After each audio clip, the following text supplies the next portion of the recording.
Amma isa dhumaarra ga'ee jira jiran. Waggaa 5 isaa fixachuu deemaa hin jiru isiniin jenne bar.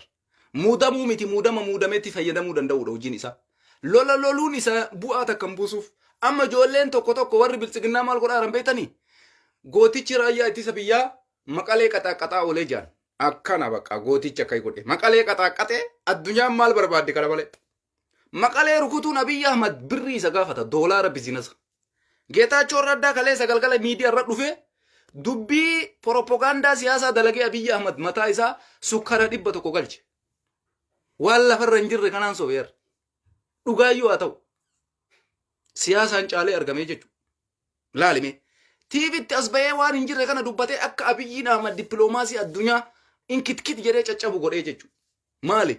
Dirooniin inni irra dhaqeetiin maqaleedhaan rukute mootummaan ibsa guyyaa kana baasee waakkate. Reuters gaafatee jennaan maqaleen biyya magaalaa Itoophiyaati nuti wanni maqalee rukunnuuf hin jirru jedhe. Mootummaa Itoophiyaati beeka. Galgala kana immoo Pireesperati paartiin ka paartii biltsiginnaa bakka buusuun himanni Itoophiyaa raayyaan ittisa biyyaa bootaa qoratee rukutee jira maqalee jedhanii galgala kana amma sa'aatii muraasa booda amananii jiran. Shuuf siyaasa Abiyyi Ahmad laalime. Addunyaan maal jetteen? Haga ji'a kana soddomaatitti gara nagaatitti koottu. Ummata nagaa du'aa jirutti rasaasan dhayinii. Abiyyi Ahmad gaafii sii qabaan. Dirooniin kee maqalee dhayxee maqalee rukutuu dandeesse. Ummata Laallibalaa keessa jiru waraana Tigraay. Ka asiin Kombolcha qabachaa jiru. Ka asiin Dasee qabataa jiru. Ka magaalota naannoo Amaaraa asii Walloo Kaabaa keessa jiru. Ka Affaar keessa jiru maal rukutinii achi kaatee dhayxee maqaletti ummata miskiina hoteela keessa jiru dhooyi tabboleessoo. Kun amma siyaasa beekuudha moo du'anatti daddafi jechuu keeti. Maal jechuu argisiisa kun jaran osoo waraanni asiin magaalota Dasee Kombolcha dachii Amaaraa hunda asii Walloon Affaar keessaan akkana dachii qabee waraanni dhaabatu waraana jiru kana dhiisanii wayita maqalee dhaqanii hoteela maqalee keessa rukutan. Kuni maal agarsiisa beektanii? Ani kana caala dhiini namaa naddanfee jira. Ummanni dhiini ummata akka gadi naqinatti danfee na dhaqqabaa dafa addunyaan jedhaa jira jechuudha. Amma kiriminaal yakka jedhamuun kassafamuu deema jechuudha. Agartee duguuggaa sanyii iddoo waraanni hin jirretti iddoo waraana ummata siviiliyaanii irratti waraana bane ka jedhu addunyaan miidiyaan addunyaa wajjala guudhee akkana godhaa jira. Kuni maal agarsiisa? Abiyyiin Ahmad siyaasa wallaaluu agarsiisa. Hinjifatamuu isaa argisiisa. Sababii isinitti himaan namni humna qabaatee fi mijaran. Tooftaan bishaan waddan jedhan malaan osoo ta'uu baatee bishaan danfistee okotee keessatti naqxee marqa itti marqitee harcee nyaachuu hin dandeessu. Malaan bishaan waddan okotee biyyarraa suphanii biyyarraa tolchanii booddee sunsuma lamaan keettee biyya keenya baadiyyaa fa'aatti manguddoonni tokko uummanni duraanii kun dhagaa lamaa sadii garaagaraa kaa'ee dhagaa lamaan sadiirra kaa'ee qoraan jala bobeessee bifa saniin marqa marqatee nyaata namni. Shuuf malaan bishaan waddan jedhan. Qabeenya fedhe osoo qabaate Abiyyiin Ahmad akkuma jedhu san ani quufaadha jedhee minnam Itoophiyaan eenyuyyuu gadi mijee barin. Quufaadha akkuma jedhe san osoo quufaayyuu ta'e osoo haftaamiyyuu Itoophiyaan taate osoo addunyaattuyyuu Itoophiyaan hajamuu baatte osoo Itoophiyaan addunyaa tanarrattuu qarqaarsa takka barbaaduu qabaattu taate dhugaa rabbiititti waan Abiyyiin godhe kanan godhu wallaalaan fedhe. An dhugaa isinitti humna fedhe osoo qabaate dirooniin isaa har'a silaa ka rukutuu qabu waraana naannoo Dasee jiru kana ta'uu qaba. Naannoo Kombolchaa waraana jiru kana ta'uu qaba. Waraana Walloo keessa jiru ka asiin Affaar jiru kana ta'uu qaba. Maaliif kana jetta hojjettan waraana rukute jetti addunyaan bifa saniin madaalti. Sunuyyuu ayyamamaa miti. San ammoo jarri itti dhukaasaa jira waan ta'eef rukutuu danda'a. Garuu wayita ati waraana dachii Amaaraa qabate kan asumatti dhiifte shulluq jettee dinooriin handaa daddaffiin isii tabirii hop jedhii maqalee dhaqii rukutii kootu jettuun kuni siyaasa wallaaluu keessaa macarrashaa zeeroo irratti deebi'uu isaa argisiisa. Maaliif kana jette hojjettan dheengadda malee maalii kan Ameerikaan Abiyyiin Ahmad mallaqa inni biyya Ameerikaa keessaa qabu akkaawuntii isaa irra barbaadamee mallaqni dhabame beeka. Mallaqa isaa qabuudhaaf sochiin qabeenya Abiyyi Ahmad akka biyya biraa keessatti hin godhamne irratti hojjechaa jirti Ameerikaan. Akkaawuntii Abiyyi Ahmad biyya Ameerikaa keessatti yoo inni birrii maqaa isaatiin maqaa niitii isaatiin kakaatu taate barbaadamee dheengadda akkaawuntii irraa mallaqni dhabamee jedhanii ibsa baasan. Kuni maal agarsiisa? Adda durummaadhaan Abiyyi nagana tarkaanfii irra fudhatamuuf seeqaa jiran. Har'a irraan dabalataan gaafa xayyaarri Abiyyi Ahmad maqalee rukutee dhagayan Abiyyiin dhibbaan dhibbatti duguuggaa sanyii raawwataa jira ka jedhu biyyoonni kaleessa Abiyyi waliin dhaabatan ka akka Ruusiyaa, ka akka Turkii, ka akka Chaayinaa, ka akka Hindii kunis dhawaataan jalaa garagala. Ameerikaan ka barbaaddu sanii beeka. Awurooppaa guutuu harkaa qabdi yoo jettan biyya amma afran tana gaafa biyya afran kun walii galee Awurooppaa paarlaamaa kana keessatti walii galteedhaan afaan tokkoon hundi Itoophiyaa irratti achi deebi'e. Akka fardaa kana keessa gulufan Itoophiyaa illee tole kaanjaa ofiituu biyyi duuti biyya sanitti bilaasha taatee mire nama jara biyya san keessaan deemu waliin beekan. Maaliif duraan Itoophiyaan tokkummaa qabdi jedhan. Har'a tokkummaan jira Itoophiyaa keessa kama dhugaa yoo gatteettanii dubbattan. Ummanni Tigraay kun wal qarqaarsa addunyaa wayii osoo argate. Ameerikaa waraana wayii osoo waraana naatuu jedhan kana kenniteefi Awurooppaan kun osoo waraana kenneefi waan isiin gootu beektanii. Dirooni marra biyyiin ittiin zannatu tana osoo guyyaa takka itti kennanii guyyaa takkaan abiyyi Finfinnee keessaa baafti bara. Sadarkaa sanitti deemaa jira jechuu kiyyaa biyyi nama. Maaltu kana mara fide? Wallaalummaadha. Wallaalummaa fi nama isa gorsullee akka hin qabne namni isatti dhiyaatu marti akka hamaa isatti yaadu agarsiisa jechuudha. Sababiin isaa maaliif kana jette hoo jettan sila Abiyyi Ahmad carraa argate kanatti fayyadamuudha qaba. Tokko nagaya buusuu yaaluudha qaba. Ilmaan hiyyeessaa ijoollee miskiina amma naannoo Tigraay dhayxee ijoollee dheengadda walitti qaban laalaaka. Dheengadda maal isin hin jedhan? Ijoollee xixiqqoo amma walitti guuraa jiran tana tamataa irraa haadanii dheengadda Jaafar Aliifaa dhaqanii keessa dhaabatanii wajjin fotoo ka'an. Taayyee danda'a porofaayilii isaarra laala mataa ijoollee sanii. Ijoolleen sun har'a dachii Amaaraa dhaqanii yoo nu achiif duuba deemna jennu milishaa Amaaraatti nu fixa. Yoo garas deemnu Tigraaytu nu fixa. Warri harka kennatee Rabbi lubbuu isaa baase imimmaan ganna ixee booyaa jirti sabiyyiidhaan ijoollee waggaa 15 jechuudha. Kuni maal agarsiisa? Ijoolleen tun akka loltee bu'aan finneen beekaa Abiyyiin Ahmad. Dhugaa isinitti hima. Xiyyiit maabrajaa jedhan san godhuuf ijoollee hiyyeessaa ijoollee waggaa 15 guuree oofe. Amma daa'imman sun boottee maatii isiillee boochisaa jirti. Garuu maatiin isii waan godhuun qabu. Qarallee jaalataniitii miti ka ijoolleen kun lolat deemte. Dirqamanii itti deeman. Dirqamaan itti deeman. Amma immoo ijoollee achi jirtu san kaleessa kadhannee lakkaaya ilmaan Oromoo lolli kun lola bu'aa hin qabne. Lolli kun lola faayidaa hin qabne. Lolli kun lola waan takka hin fayyadne. Jedhaniitiniin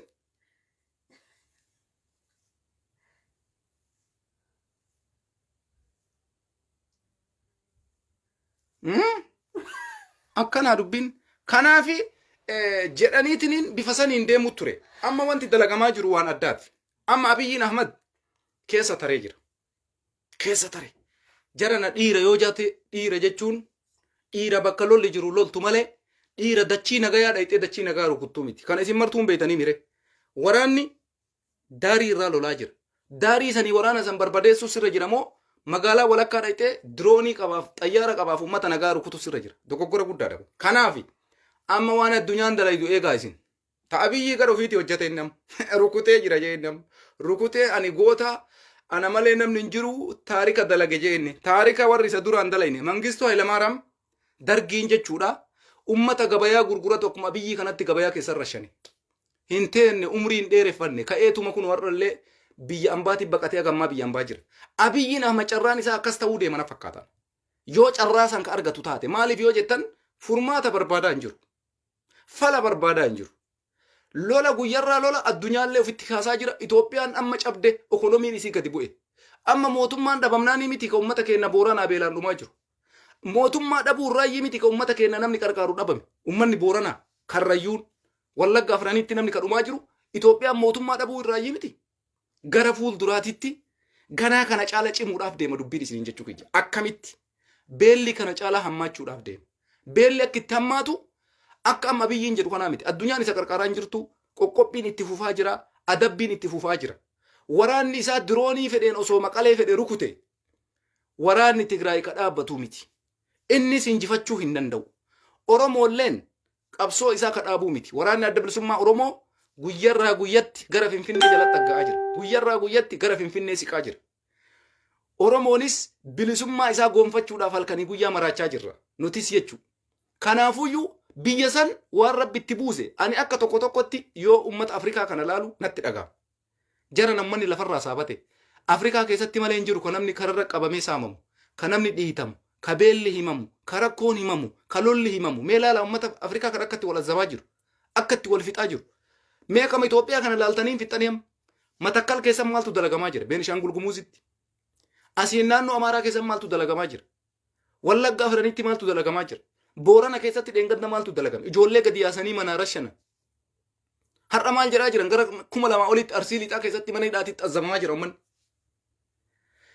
Kanaaf Abiyyi Ahmad furmaata addunyaan sii keette situ didee waggaa 5 kee fixachuu hin dandeettu guyyaa laakkaadhuu siin jaallaale. Guyyaa laakkayadhu. Sababiin isaa addunyaan warra sirra birrii kee deengadda barbaadanii dhaban dhuga akkaawuntiin kee qullaa goote mallaqa kee qabdu biyya dachaafatteemi bareeda goote garuu mallaqni warra si jala yaa'uu ka Daani'el Kibriit walitti qabee Ameerikaa keessa jiru kuni marti qabamuudhaaf deema addunyaan qoqqophii haarawaa kaa'uuf deemti amma qoqqophiin haarofni kuni kanaan duratti aagaa maalii ka jedhamu keessaa Itoophiyaan nama miiliyoona tokko ol hojirra ari'amuu danda'a yoo Ameerikaan qoqqophii kana kageettu taate jedhamee billanee suyyum dubbi himtuu muummee ministeeraa jechuudha Abiyyi Ahmadii dubbi himtu waan kana ibsitee turte wanti sun dhufaa jiram Itoophiyaa keessatti namni miiliyoonni tokko yoo guyyaa takkatti hojii dhabe maan nyaachuuf deema manni namni miiliyoona tokko maatii meeqa horata ijoollee meeqa horachuu jira addunyaan kana mara godhaa jirti Abiyyi Ahmad isa dhumaa irratti balaliinsi xayyaara Itoophiyaa akka biyya biraatitti hin deemne dhoorgamuudhaaf deema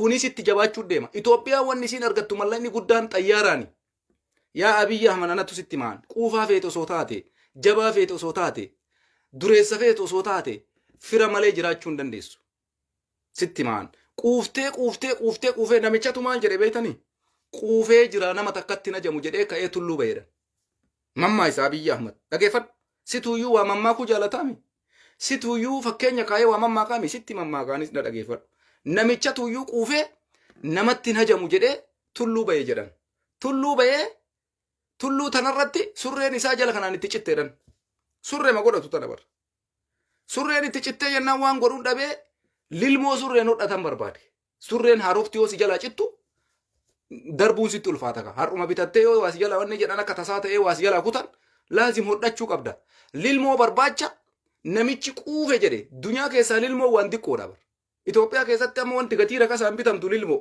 isiin duraan birrii takka lama gaafan biyya jiru amma lilmoon birrii meeqa warra Itoophiyaa jirtan birrii meeqa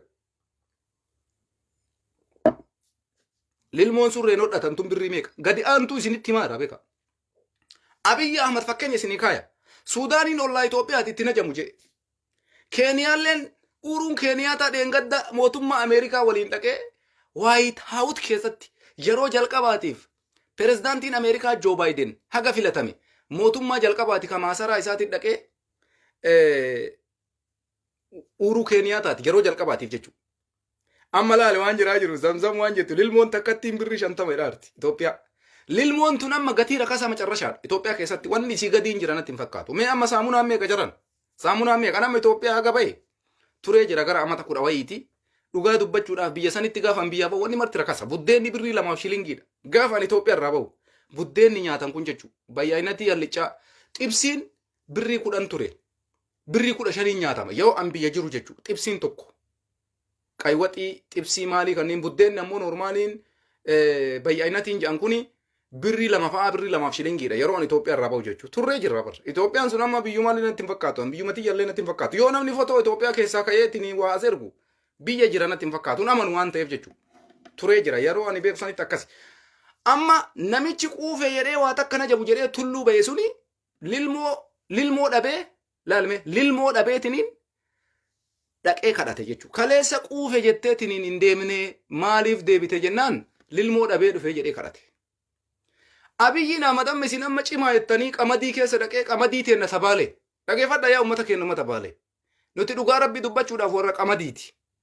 ummanni baale beela isin himatu quufaadha garuu ummanni keenya ummanni gammoojjii baale beelaan dhumaa jira osoo qamadiin achirraa Finfinneetti fe'amu osoo qamadiin achirraa biyya biraatitti fe'amu ummanni keenya ummanni baale zalaxiin keessan maal fakkaata karaan keessan dhoqqeedhaaf qamadiin gara magaalaa keessa feetan makiinaan keessan ayisuusiin keessan taasaabiin keessan makiinaa qamadii fe'uu dadhabee isin wajjin galabbaxaman jirtanii mootummaan kun maaliif kana isiniin goone ummanni baale rakkinna karaa qaba rakkinna beelaan qabu qonni isiin beeka har'a Abiyyiin dhaqee baalee dhaabatee qamadii keessa dhaabatee fotoka garuu karaa ummata sanii hin tolchuuf karaa isaanii sila magaalaa hunda keessa aspaaltii godhuufii qaba ture aspaaltii ummanni keenya sila ummanni baale bifa saniin aspaaltii godhuufii qaba ture hin gooneen dhaqee qamadii keessa dhaabatee fotoo ka'a bakka nuti ummata kana maaliif karaa bakka maratti zalatii hin galchineef amma magaalota baadiyaa hin jiru dhoqqeedha ufii qamadiin achii dhufa laalamee isinitti maan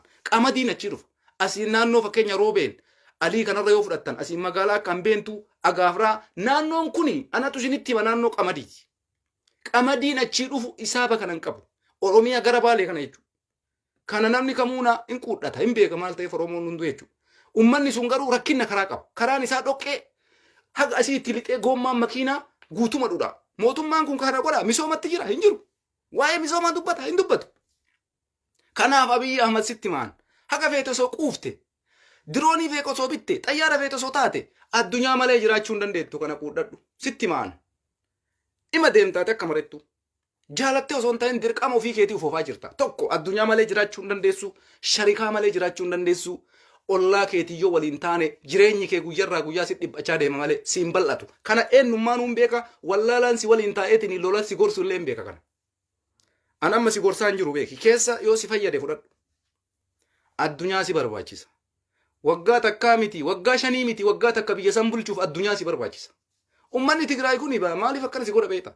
Hamilee si godhanii jala kana si tuqanii si darbanii rakkoo dalagii si hin jedhanii bara. Gaafa ati xiyyiitii takka darbattu u'uu jedhanii gurra lamaan qabatanii si iyyuu bara. Bifa kanaan si awwaaluu jiranii siyaasa jechuun isa kana. Humna qabaachuu miti siyaasa qabaachuu qabda. Addunyaa sitti bitachaa jira Tigraay. Addunyaadhaan si caalaa jiran garuu ati san hin beeyne. Nuti akka marattu dhugaa qabna si injifanna Oromoon. Tigraayis injifachuudhaaf hin teessu. Garuu ati amma waan takka wanni ati sabuu dadhabde quufaadhaa ati qamadii qottee baaphaa keessa dhaabattee fotoo kaataa baaphaan hin jira baaphama nyaachisuu edda ummata. Ummanni baaphama nyaatee jiraata. Qamadiin ati wajjin fotoo kaatee sun ummata Itoophiyaa waliin ga'u. Warra lolarraa hafe waliin ga'u. Tigraayin ati irra laaltu tuni simatti siqaa jirti malee si jalaa deebi'aan jirtu. Warra funyaan jala si ga'ee dhiiftee uteela maqalee dhayxee uteela dirooniidhaan rukuttee achi fiidee dirooniin kee dirree bakka kaatee deebiti jechuudha. Kun amma salphina guddaa. Addunyaan qoqqobbii gaafa sitti dunuunfachiifte waan ati fidduu takka hin jiru jechuudha. Waan ati fidduu takka hin jiru. Ganaa salphattee harka kennattee ka har'a addunyaan si kadhatee diqqaan si kadhatee guddaan si kadhatee fala buusii si araarsina jedhee mootummaan biyya kamii kasi gaafatin hin jiru. Araara har'a mootummaan biyya maraa sitti deemee si gaafate kana gaafa ati miilaan gadi dhuftee araara naa godhaa jettee namni si jalaa dhaga'u dhabamu dhufu jira.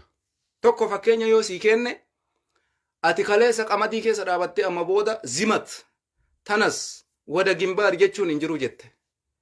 Taaxaq yoo jedhan maali maarashaa asiin kana tiraaktera waa'ee qonnaa jettee dubbatte dheengadda qamadii keessa dhaabatte. Ummanni Amaaraa maal jedhaa jira? Yeroo nama Itoophiyaa adaanuudhaaf raajaa ittisa biyyaa waliin dhaabatanii lola o'aa geggeessan amma jedhanii ibsa kennaa jiran. Kuni maal agarsiisa?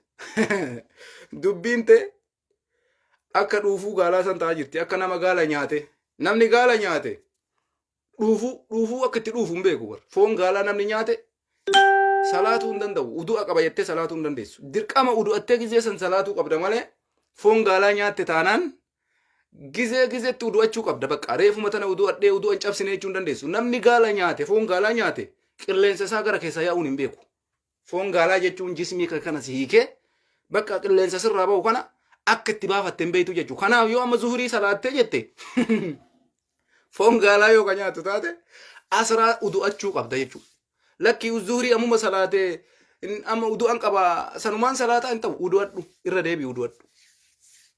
Qilleensa si keessaa bahu hin beektu jechuudha. Akkas ta'e Abiyyiin Ahmad akka nama foon gaalaa nyaataa taate dubbiin kee. Ati qamadii keessa dhaabattee lola dhaabee gara nagaatti deeba.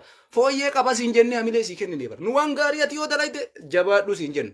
Bakka ati ammoo uummata ajjeeftutti gadali magalta. Wanni fiddu hin jiru dhugaa sitti maan. Addunyaa humnaan mo'achuu hin dandeessu. Tigraayis humnaan mo'achuu hin dandeessu. Ji'a 11 loltee dadhabde. Har'a ijoollee sabiyyii miidiyaa irraa boottutuun garaa siin nyaattu obboleessoo. Daa'imman walitti qabdee haadha jalaa baaftee mucaa haati tiyya xuunxoon na guddise abbaan kiyya haati tiyya narraa duutee jiru kun garaa siin nyaatu. Wayita Tigraay sabiyyii waggaa 15 dhaabdee miidiyaa irratti boochiftu. Garaa siin nyaatu. Ilmaan hiyyeessaa haadha jalaa guuree maal olatti oofa nagaamaa hin jenne ati. Fala nagaamaa hin barbaanne maaf araara hin barbaanne. Ujoollee masabiyyaa haadha jalaa ooftu tana. Wayi amma kabiraa dhiisudha warra dheengadda mataa irraa haddan san lolchiisaa jirtan kunu. Warra booji'ame mara osoo nutti as yaasanii. Kama azzannee fi dhiifnu waliin qabnu. Carraan akkasitti ammoo isaanis miidiyaa waliin ga'u. Nama takkaaf lamaas baasan. Kun ammoo akkasii walitti qabame shiimoo ta'ee manatti ol naqanii bira ta'aa jiran. Ati san maleellee ammallee zimatu. Yeroon amma jedhaa jira kun naannoon Amaaraa. Wanni lolli dhaabbatu hin jiru. Gizeen amma dhaabataniitiin waraana asiin naannoo Kombolchaa dasetti dhiyaate kana ofirraa qolannu amma jedhanii lola labsan. Ati gara falaatiitti hin deemtu. Kuni maal agarsiisa? Ilmaan hiyyeessaa biyya san keessatti rabbumatu itti murteesse jechuudha bakka. Abiyyiin Ahmad dhugaa isinitti himaan. Haga gaafa ka'ee akka mangistuu san uf ijibbaatee biyya deemuutitti nama gara nagaatti dhufu namatti hin fakkaatu. Kana amma isin akka maaltu kana isinitti mul'isa beektanii uummata Tigraay. Dhaqee Maqalee rukutuun isaa osoo waraanni asiin dachii Amaaraa mara marsee jiru dhaqee Maqalee rukutuun isaa haga lubbuudhaan jiru inuma jeeqaa. Haga dhufanii harkaan na qabanitti inuma jeeqaa. Haga Itoophiyaan caccabdee bututtee gara isiin baatetti baatutti inuma jeeqa jedheetiin murteeffate na fakkaata. Namni aangoo argadhee jira. Waggaa 5 manni maree bakka bu'oota uummataa na muude. Waggaa 5 aangoo Itoophiyaa naa kennanii. Akkam godhee tasgabbii uuma jedhee namni yaadu akkamitti dhabama jiran. Geetaachoo Raddaa kaleessa galgala waa dubbatee ture. Yoo karaa nagaatiin ka barbaadan taate har'allee taanaan qophoodha jedhe. Karaa lolaatiin ammoo haga rakkoo uummata keenyarra jiru furrutti uf duuban deebinuu jedhe. Dhugaan jirtu sanuma. Tigraay lubbuu uummata isaa baraaruuf lolaa jira. Abiyyiin Ahmad quufa lolaa jira. Quufni inni lolu kun ammoo isa nyaachuudhaaf deema. Tokko haqa Oromoo dhugaa Oromootiin aangootti dhufee warra kaleessa jijjiirama kana keessatti gahee ol aanaa taphatan. Baqqalaa Garbaa, Jawaar Mohaammed dabalatee Profeesar Mararaa Guddinaa warra yeroo meeqa hidhame bu'aan ala godhee warra kaleessa Tigree har'a tumu kana waliin ta'anii uummata keenya fixaa turan. Ka akka Alamuu Simee, ka akka Awwaluu Abdii, ka akka Shimallis Abdiisaa, ka akka Adaanech Abeebee kunniin warruma kaleessa nu nyaataa ture bar. Jara na bar Awwaluu Abdiitii fi Alamuu Simeetii fi Geetaachoo Raddaa garaagarummaa kan qabanii bar Oromoo. Maal taatan isin warra bakka tokko taa'ee kaleessa nu fixaa ture bar. Jara santu har'a wal lolaa jira bar. Kana keessatti ijoolleen Oromoo ilma Oromootu aangorra jira jedhee dhumaa jira. Mee nama kaleessa mootummaa kana waliin hojjetin namarraa aangoo qabu naa fida. Hin jiru. Hin jiru. Warra qabsoo Oromoo ganee ani kaleessa abaa'oo ture jedheetiniin Abiyyiin aangoo itti kennee makiinaa itti kennee waan didiqqoodhaan sobee jennaaniin itti dabalame malee warri kaleessa ifaajee qabu warri kaleessa Tigraay dura dhaabate taaggalaa ture marti isaa kun mana hidhaatii dararamaa jira. Ijoolleen Arsii lixaa keessaa nama 2,000 ol hidhashamaa jirra jette. Warri jijjiirama kana keessatti lubbuu fi wareegee as ga'e jechuudha. Mee ilaalaa subhaanallah. Kanaaf yaa uummata Oromoo Abiyyiin Ahmad haqa hin qabu. Waan haqa hin qabneef nagaya hin barbaadu. Haga lubbuun isaa baddutti balleessuudha kaayoon isaa. Ammoo akkanatti ufitti daddafaa jira jechuu kiyya bara. Namni yoo waa balleesse akka inni illee ufitti daddafu beeytanii jiran. Ati yoo waan balleessite rakkoon sitti uumamamoo yoo tasgabbii uumte rakkoon si uumama. Abiyyiin adada guyyarra nama ajjeesuun itti jabaataa deemti malee irra laaftu bar. Mee isinummaan bakka jirtanitti yoo waa balleessitammoo yoo nagaa anteettan irra bu'aa isinii qaba. Yoo nagaa anteetti irra bu'aa isii qaba. Yoo waa balleessite yoo oluma kaatee funyaan keessa nama dhooyte yoo oluma kaatee anumna qaba jettee garaa keessa nama dhiitte halkan sanirraa ati dheefarra bulta bakka. Poolisiin na qaba akkas ta'e maaloo nama dhaye samii seenamoo dachii seenamoo garaa fiida garana fiida namni waa balleesse akkana. Abiyyiin Ahmad akkas ta'aa jira. Raa ta'aa jira. Tasgabbii uumi nama hin dhaga'u. Tasgabbii uumi nama hin dhaga'u. Waggaa 5 si kennanii tasgabbii uumi hin dhaga'u. Lola nurraa dhaabi hin dhaga'u. Warra hiite hiik hin dhaga'u. Waraana adda bilisummaa Oromoo maqaa shanee jedhu kana nurraa dhaaba hin dhaga'u. Shanee naan jaanna jala deeman. Shanee maayin Oromoodha warra. Oromoo qulqulluudha. Warra wareegama kafalee osoo nyaatin osoo dhugin baala mukaa sooratee Oromoodhaa lubbuu fi kenne bar. Waraana adda bilisummaa Oromoo jechuudha. Kanaaf jarri kun haqa hin qaban. Waan haqa hin qabneef nyaatamuudhaaf deeban. Abiyyiin Ahmad amma nyaatame jechuudha. Amma kiriminaal yakka idil addunyaatiin gaafatamuudhaaf ta'a. Rukuttaan inni Maqalee rukute dhagaa isinitti himaan. Rukuttaan inni Maqalee rukute yakka idil addunyaatiin isa gaafachiisa. Maaliif yoo ka jettan taate iddoo waraanni jiru dhiisee osoo Tigraay Geetaachoo Raddaa faa dachii Amaaraa keessa jiran jara achitti dhiisee uummata Tigraay hoteela keessatti uummata nagaa rukute. Siviiliyaanii rukutuun loltummaa miti ka yakka. Dhayxee bakka nageenni jiru rukutuu yakka. Ani mootummaa Itoophiyaati jedhaa uummata nagaa uummata irratti rakkoo darbuun yakka. Ka Abiyyiin amma inni maal jedhee of waama yeroo kanatti mi? Ashabbaariidha. Mootummaan jedhamu jechuudha bar. Osoo waraanaan wal lole rakkoon qabu.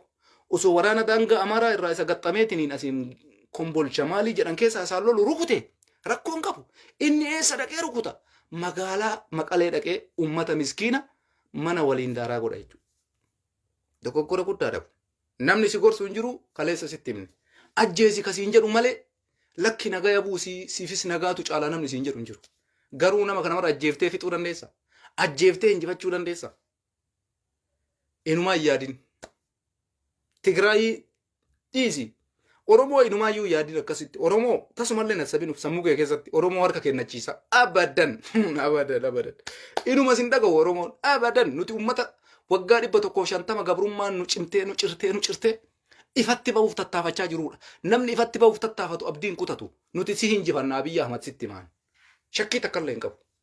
Si hinjifanna. Waadaa seenne afaan biyyi sun beeytuun sitti dhufaa jirra. Ati quban qabdu malee. Afaan Itoophiyaan beeytuun si marsaa jirra. Afaan Itoophiyaan geettuun sitti dhufaa jirra. Afaan Itoophiyaan geettuun kokkee kee qabuudhaaf si jala jirra jechuudha. Akka Oromootitti. Sii galee Oromoo tasuma hin dandeenye. Minilik hin dandeenye gaafa harkaaf luka Oromoo mure. Haayila Sillaaseen hin dandeenye. Mangistuu Haayile Maaram nu hin dandeenye. Mallas Zeenaawiin nu hin dandeenye. Haayile Maaram Dassaaleenyi nu hin dandeenye. Atis nu hin dandeessu siin jechuu kiyya. Ummoo si carraa sii kennine iyyuu barra. Ilma Oromooti jedhee Oromoon garaa lama hiree malee osoo Oromoon garaa hiruu baate halkan takka nutti hin fudhattu ati sitti maa Abiyyi Ahmad. Halkan takka garaa hirre. Sammuu hirre Jawaar waan jedhe santu nu keessa uumame. Tokko as jala taa'ee Abiyyiin ilma Oromooti jedhee na arrabsa. Tokko ammoo Abiyyiin Oromoo bu'aan qabu jedhee warri dubbiin dhugaa galteef Abiyyi irratti duula amma tanaan nu argatte malee osoo Oromoon marti akka kaleessaa sanitti xilaata kennaa beekee sitti ka'e. Torbee takkasii kenna Oromoon torbee takkatti bitaa mirgaan si kaanaan dhukkee si kaasa. Har'a warri akka ati gadhaabatu si godhe Oromoodha jaalattee jibbite. Ummata Oromoo kanatuyyuu dhugaan sitti fincilaa hin jirre. Ummata Oromoo kanatuyyuu dhugaan sitti hin dhooyini. Oromoon parsantiin tokko si waliin jira. Parsantiin tokko si morma. Si galee kanaan carraa argattee jiraachuu dandeesse. Hin beeytaami Oromoon akka du'an sodaanne hin beeytaatis. Oromoon akka hidhaan sodaanne hin beeyta. Oromoon akka wareegaman sodaanne hin beeyta. Kanatu si jiraachise har'a. Yoo nu bira dhayxu afaan Oromoo nu dubbattee an isinii hojjechaa jira. Nan cinqinaa jetta. Yoo ammoo achi garagaltu hayyuu keenya nu keessaa guurtee ajjeefta. Bifa kanaan nu miite. Kanas ammoo yerootu adda nu baasaa jira. Gaafii Oromoon si gaafates deebii itti kennaan jirtu. Oromoon ka si gaafate kaleessa wayyaaneef dura dhaabateef si aangootti fiduufi miti. Abbaa biyyummaa isaa mirkaneessuudhaaf. Finfinneen Oromoo haa taatuudhaaf. Si galee hidhaaf ajjechaa nurra haa dhaabatuufi. Daangaan Oromiyaa haa sararamuufi. Ati kana keessa deebii takka osoo Oromoodhaan deebisin Oromoon har'a agarraatitti abdii sirra keettee si eegdu tuni silaa kabajaa qabda ture. Garuu ati nama yaaduu miti. Ummanni kun carraa naa kennee jira. Oromummaa kiyya kana xiqqoo isiina keessa laalanii naa obsanii. Waggaa 3 bulchee waggaa 5 aangoo naa kennee manni maree bakka bu'ootaa muudama naa kennanii deebii ummata kana akkamitti deebisatteetti yaadaa jirta? Hin jirtu bara. Jawaar fa'aa hiitee nama silaa gaachana sii ta'u. Nama silaa adawwii sirraa ittisu, nama silaa xilaata sirraa qolu hidhaa keettee bira teetta. Oromoon akkamitti fayya? Marroo dirribaa nama Oromoodhaaf wareegama kafalu, nama Oromoodhaaf taggalu, shiftaa shaneeti jettee itti roorrista. Hayyu duree adda bilisummaa Oromoo Jaal Daawud Ibsaa nama Oromoodhaaf lubbuu isaa kenne, nama umrii isaa guutuu saba kanaaf qabsaa'e, gurfaa lamaan jidduu keessatti marsitee, hammaama seensiftee ol deebiftee, hin nyaachiftaa fi obaaftaa kee Oromoon quban qabu jechuudha. Waan ati nu gootemu Oromummaa fayyadamtee maqaa ilma abbaa gadaa dayattee wanti ati Oromoo ittiin hin gowwoomsin hin jiru. Garuu Oromoon dammaquudha qaba. Dammaqaa Oromoon rabbi sin dammayse. Oromoon qaruuteen dammaqa. Abiyyiin akka marottuu yeroon isaa dhumatte. Addunyaa yeroo isaa fixuudhaaf deemti. Gaafa qoqqophiin xayyaara isaa irra kaa'ame anatu isinitti hima sochiin takka hin jiru Itoophiyaa keessatti. Sochiin takka. Xayyaarri Itoophiyaa akka biyya kamuu balali'een teenne gaafa addunyaan goote. Birriin Abiyyiin Ahmad irra guddaa galiin inni argamu xayyaara irraayi.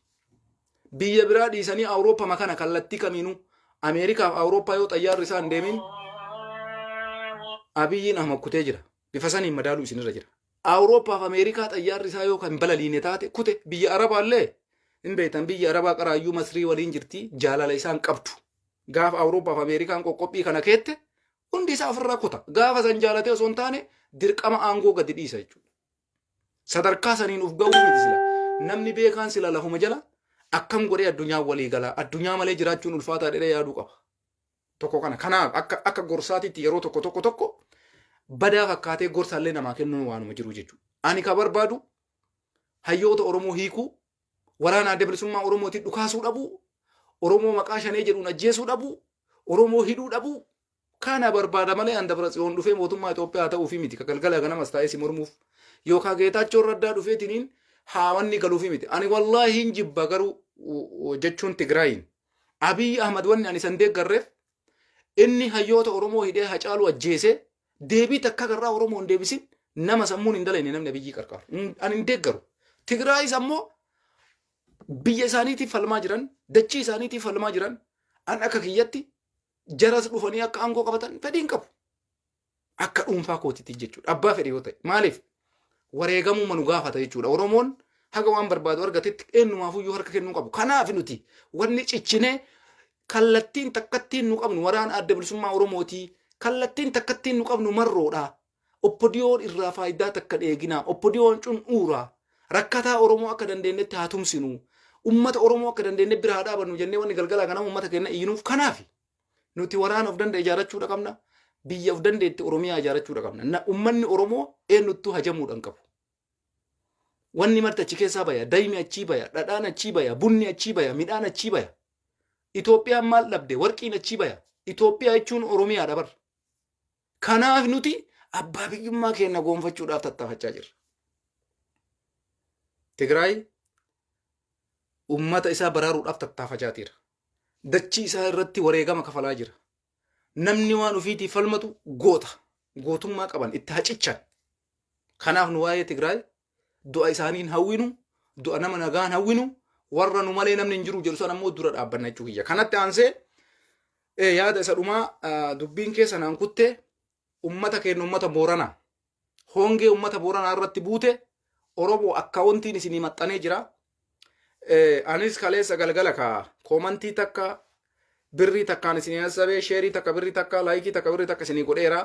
Garuu hin diqqaate akka yaadetti silaa baay'ee akka gootan barbaade birrii diqqaa dhufe birrii 2,000 akkasii 1,000 wayii 900 wayii bichaadha. Baay'ee diqqaadha. Haa ta'u garuu ani 3 godhee baay'isee jira.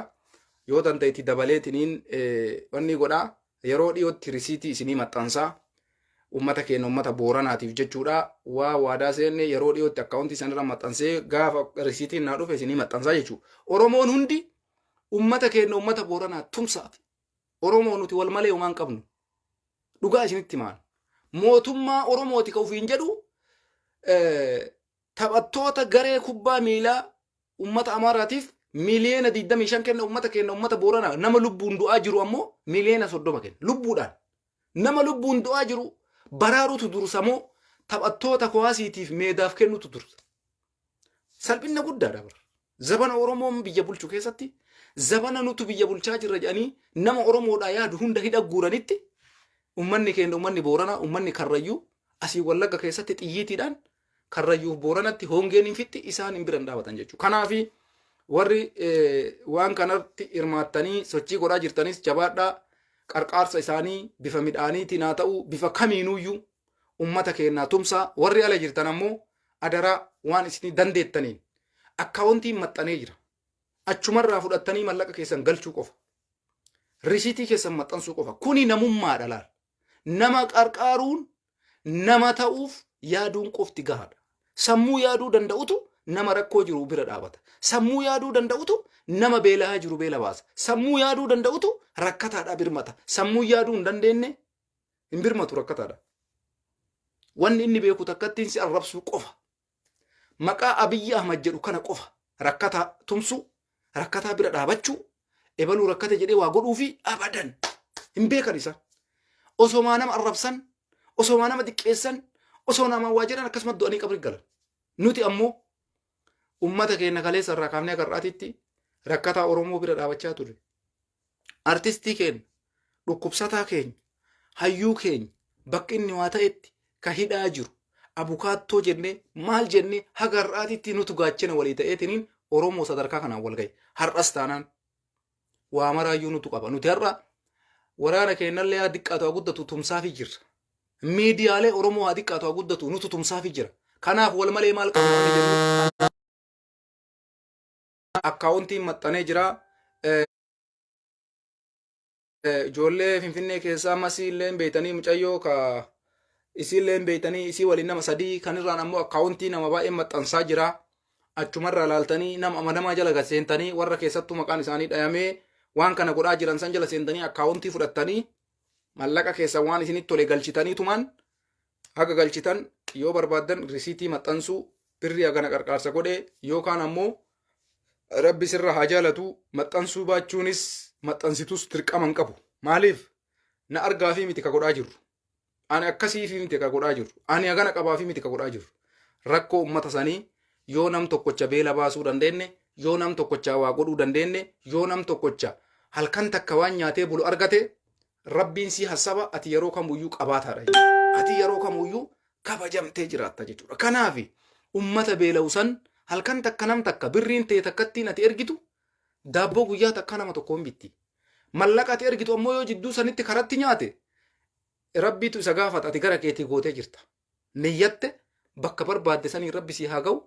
Du'aayii rabbi keerii keessa si haa godhu. Kanuma wanni si warri amma achi halkan takka nyaatu sun du'aayii godha jechuudha. Kanaaf beela baasuun warri rabbiin rahmata godhee fi carraa argattanii biyya gaarii keessa jirtan carraa argattanii dalagaa qabdan nama gargaaruu dandeessii qabdan dirmadhaa fi ummata keenya ummata Booranaa akka malee hongeen rukuttee jirti. Mootummaan Itoophiyaa yookaan ani roobsisa jedha hin roobsisu yookaan an akka godha jedha ani akkas hin godhu an rooba roobsise jedhee garagara na oofaa roobni isaa bakka wayituma fi fedhe rooba ka Booranaa kana waan inni roobuu dadhabeef nuun galle walumaa galatti rooba isaa eeguun homaa nuun fayyadu. Abiyyiin nu roobsisa jennee osoo teennu ummanni dhumuun qabu jiran. Haga roobni isaa dhufu nuti ummata keenya haa tumsinu. Rabbi malee kana maa tumsu hin jiru. Rabbiin ummata sanii haa roobu. Akka amma oduu dhagaa jirutti roobe jedhaa jiranii dhugaa haa godhuu fi waan gaariidha. Nuti ammoo roobni har'a roobee har'a bu'aa buusu hin jiru. Haguma san namni bishaan dhugu loowwan waan akkasiisan loowwan illee har'a bishaan dhuganii loowwan jiraatu hin jiru. Haa ta'u garuu ummanni sun qarqaaramuudha qaba. Akka mootummaatittis yoo namni nama yaadu jiraate abbootiin gadaallee waan kanarratti dalaganii mootummaallee birrii nama inni qarqaare jedhu gahaa miti. Gahaa miti. Baay'ee du'aadha. Kanaaf gara citii waan akkasiisaniinis ummata keenya biraa dhabanu siniin jedha. Kanaaf daawwattoota keenya jaalatamoo kabajamu warri haga ammaatitti nu faana turtanii nu dhageeffattan kana fakkaata. Sagantaan kiyya har'aa kana fakkaata. Walumaa galatti Abiyyiin Ahmad yeroo ofitti dabatee ofirraa gubee jira. Yeroon isaa dhumatte jettanii akkasii fudhachuu dandeessanii. Sababiin isaa addunyaa yeroo gabaabduu keessatti qoqqophii haarawa Itoophiyaatti calawu godhuudhaaf deemti. Wanni uummanni Tigraay pilaanii baasee Geetaachoo Raddaa kaleessa galgala dhufee Finfinnee galuudhaaf wanni nu dhoorgen jiru jedhuufuyyuu Abiyyi Ahmad dhiini itti bazza'ee sammuu isaatitti dhibba galee akka beekusan TV irratti ga'ee xuutna kaash juntaa indamasa saalleen jedhee haa gadi ba'uufi. Addunyaan akka kaleessaa santeettee ilaaltu har'a. Kanaafi Abiyyi tuttuqaniitiniin ibiddatti naqan. Ummanni siyaasaan isa caalee argame. Ummanni Tigraay siyaasaan isa caalee argame. Inni siyaasni inni beeku takkattiin humnaan dalaguudha bakka. Siistamii hin beeku, addunyaa fayyadamuu hin beeku, miidiyaa fayyadamuu hin beeku. Wanni inni beeku takkattiin Facebook ogguru. Kun hojii isaati amma. Kana bicha Facebook namaa ogguru aktiivistoota Oromoo akkan dubbanne godhu kana bichaan beekame malee Tigraay waliin siyaasaan wal madaalee waan Tigraay godhuu hin danda'u jechuudha. Kanaaf ummanni Tigraay dippiloomaasii lammaffaa Abiyyi hinjifatanii jiran. Xayyaarri narra makalee ergute an Abiyyiidhaaf aakira isaa jedhee yaadaan. Dhumatteef jedhee madaala. Maaliif yoo jettan addunyaan qaraayyuu akkatti boqoytee ta'aa jirti amma rabbi isin agarsiisamee qoqqophii Abiyyi irra keettu Ameerikaa fi Awurooppaan isin argisiisa waan inni ta'uudhaaf deemu. Kanaaf addunyaan kokkeetti kutte Ameerikaan ammoo waan qabde jalaa isin deebitu isinitti maan. Akkanuma dunuunfattee itti deemti. Awurooppaalleen akkasuma. Hin dhiisan namicha kana isinitti maan. Innis ammoo jaraan illikii keessa galee itti fufaa jira. Tigraay ammoo tooftaa fayyadamanii isa tuttuqanii waan badduu jedhanii akka inni waa godhu godhan. Gaafa inni waa godhe u'uu jedhan ummata nagaatti rukutameedha. Laalame maqalee rukute jedhan laalame dakka jiran dhiisanii maqalee rukute jedhanii bar. Inni mee maal godhaa maqalee rukuta. Dachii Amaaraa magaalaa 40 wayi qabatee jira waraanni Tigraay. Dasee Kombolcha seenuudhaaf taaggalaa jira. Achitti maal rukutiin dirooniin isaa maqalee dhaqee hoteela rukutu achitti maal rukutuu dadhabe. Kanaafi siyaasa baradhaa. Arrabni namaa bu'aa isiniin qabu yaa ijoollee bilisiqinnaa. Dhugaa isinitti maan. Hin miidhamina. Nama arrabsuun hin miidhamina. Akkam goonee siyaasa fayyadamna. Lola yookaan biyya tokko namni bulchu siyaasaanii malee humnaanii miti. Biyyi kamuu quuftee jettu Ameerikaan har'a humnaanii miti. Biyya isii ka hoogganaa jirtu. Addunyaa mootummaa addunyaa kataateen humnaanii miti. Beekumsaa fi siyaasa danda'uudhaan. Teknoolojii saayikolojiidhaan waa uumuudhaan. Har'a mootummaan Ameerikaa akkatti Abiyyi sammuu isaa nyaataa jiru agartanii sammuu isaa nyaatee lafa naqaa jira. Suutumaan itti socho'aa jiran. Amma isanumaa irratti birri isaa barbaadanii dhaban amma waan itti aansanii laallaka akka wanti irra soqanii dheengadda birri isaa dhabde Ameerikaan amma isa dhuma irratti waan dhufu laalla kanaafi dubbiin jajjabaataatuma deemaa jira.